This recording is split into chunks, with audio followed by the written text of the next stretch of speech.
In this video, I'm going to show you how to fix the Epic Games error IS-0003 installed failed, could not create directory. This is actually a relatively simple one to fix, so let's just jump straight into it. First thing you want to do is come to your start menu and search for run, and then we can just hit enter. Inside of here, you want to type in %, local app data, and %, and again hit enter. Scroll down until we find the Epic Games launcher folder. Inside of saved, and in here you should see a folder called web cache.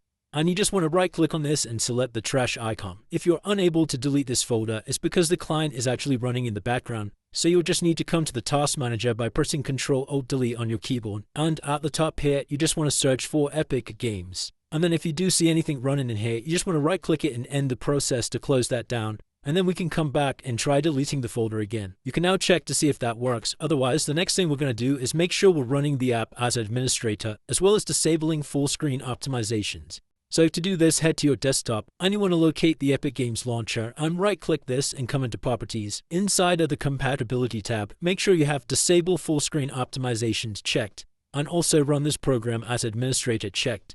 And then you can press apply and OK to save changes. Once again, we can check to see if that gets rid of the error, otherwise move on to the next method. So lastly, if you're still getting the error message, the last and final thing we can do is completely uninstall the app and then reinstall it with a clean version. We can do this by heading to the start menu and searching for run and hitting enter.